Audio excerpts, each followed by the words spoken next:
Healthy Homestead Living, having a great time on this beautiful October day.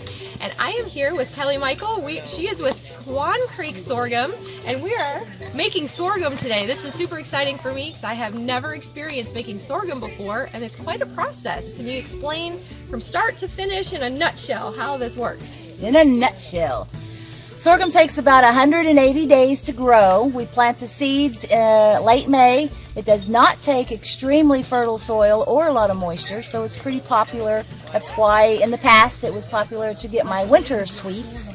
And then we go out and we harvest it by hand. We cut the seed heads off, we strip the leaves off, and then we cut them down, drag them into a big pile, and then we feed the pile through this sorghum mill. It's big wheels that squishes literally the juice out of the stalks.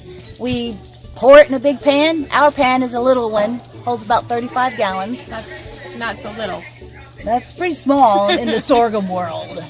And when we're done with it, if we don't mess up too bad, we'll end up with 6 gallons of sticky sweet, black as tar sorghum for your biscuit. Sounds wonderful. So how long do you cook it? It's probably at least 6 to 8 hours. Okay. I think so. And how do you know when it's the perfect How do you know that your candy is done? How do you know? experience and that is a lot of consistency it, and yeah. smell and all that good stuff? There's something at the end you watch for hog eyes, and these are these big, slowly expanding bubbles, and they collapse slowly. Sounds awesome. It's interesting, yes. Now, what kind of special equipment do you need then to make sorghum? Obviously, you've got to be able to grow it, which is just planting it, but then you have to harvest. Yeah, you need some way to squish or to squeeze the stalks. We're using an old one. This one, I've forgotten the date, but I think it's around 1840 is when this is Chattanooga. These guys grew up to be farmall, I think.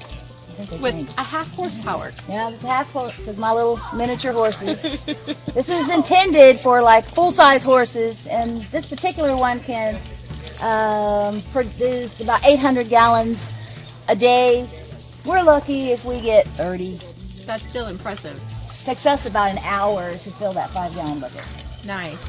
So then that goes from there over to the cooker, which you just have a big Just pot. a big pan. And that's a big out old flat over square a pan. open flame. Open flame. And we stir it with a skimmer because it wants to stick.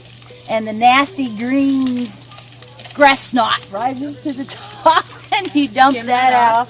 And it gets thicker and thicker until you're left with your syrup. And then you bottle it. And then we pan it, but yeah. Awesome. Sounds wonderful. Well, we will be going through that process, so check it out. Thank you so much, Kelly, for letting us be a part of it. You're very welcome.